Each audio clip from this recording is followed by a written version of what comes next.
Donc on va devoir terminer cette conférence. Donc je vais juste me risquer à une petite conclusion, en fait un petit résumé des différents éléments qu'on a pu voir ou discuter, qui va être un peu personnel et partiel parce que voilà, j'ai pas trop le temps. Et d'abord je voulais quand même vous dire que bon, pour l'an prochain, on vous fournira à tous un vadémécum avec différentes définitions parce que je me suis dit Sims, Sipan, Civ, super Sipan, super moutarde. Enfin, je me suis dit quand même que c'était quand même quelque chose de très français, même si finalement, dans cette question de définition, c'est là-dessus qu'avait commencé Armel, avec la définition réglementaire des cives qui en fait sont définies par opposition à la culture principale.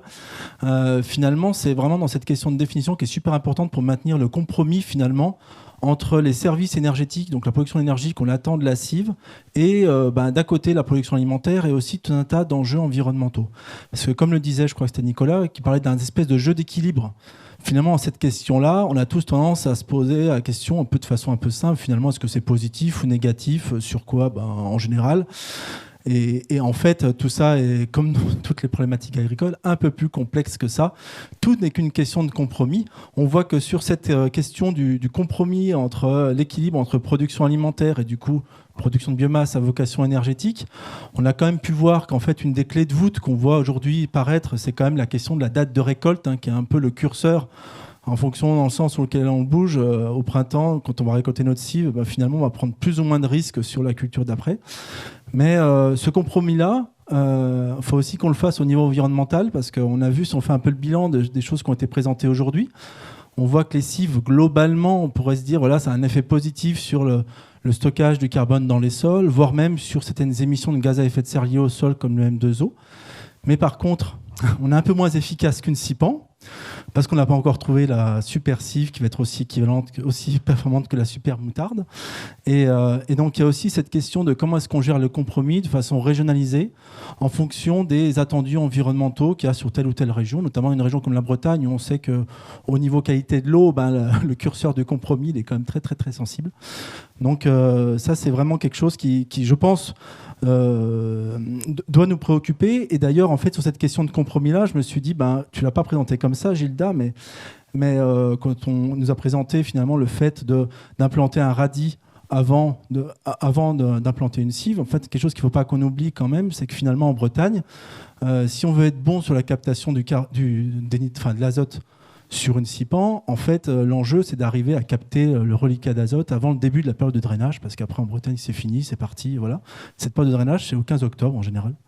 Ce qui fait qu'en implantant une cive fin septembre, c'est difficile qu'elle soit aussi efficace qu'une super moutarde au 15 octobre. Donc peut-être que dans ce genre d'innovation, il y a quand même des pistes pour trouver justement les chemins du compromis.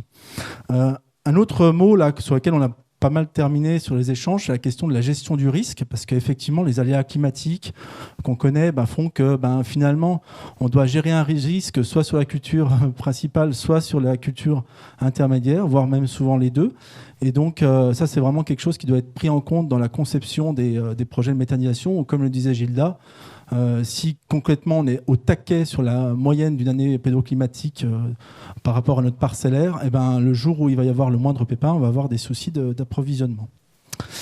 Alors, pour terminer, je voulais élargir un petit peu la focale. Déjà, je me suis dit, là, on a fait cette conférence sur les cives, mais finalement, on voit que par rapport aux problématiques auxquelles on s'intéressait, du stockage du carbone, aussi du lessivage de l'azote, tout ça, il ne faut pas qu'on oublie que la cive, c'est qu'un élément dans quelque chose de beaucoup plus complexe dans tout le système. Et en fait, on voyait bien dans les schémas que présentait Sabine, qu'au final, voilà, quand on regarde l'apport du carbone dans les sols, on a la culture principale qui est comme ça, puis après on a la cive Sipan qui rajoute à peu près ça. Alors après, ça dépend si on méthanise pas, etc.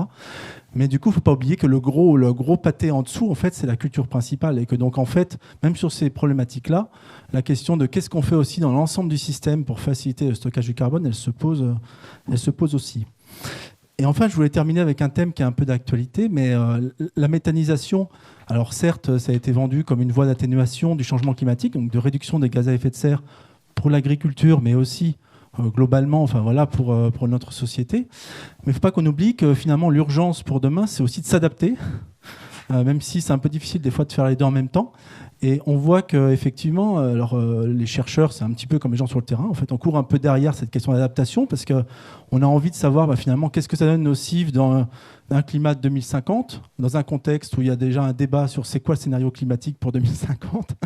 Donc ça, c'était pas du tout évident à appréhender, mais n'empêche que sans doute que c'est dans les vagues d'études qui vont venir, c'est quand même des choses qu'on va voir de plus en plus, de façon à pouvoir le plus possible anticiper, sachant que, voilà, comme ça a été dit, en fait, c'est pas du tout évident parce qu'aujourd'hui, les scénarios liés au changement climatique, ils ont du mal à être à une échelle suffisamment fine pour qu'on puisse analyser département par département, etc. Voilà, donc je voulais terminer là-dessus. En tous les cas, je vous remercie pour votre attention, votre participation et votre participation aux échanges. Et merci également à tous les intervenants d'être venus partager leurs expériences ou leurs résultats. Merci.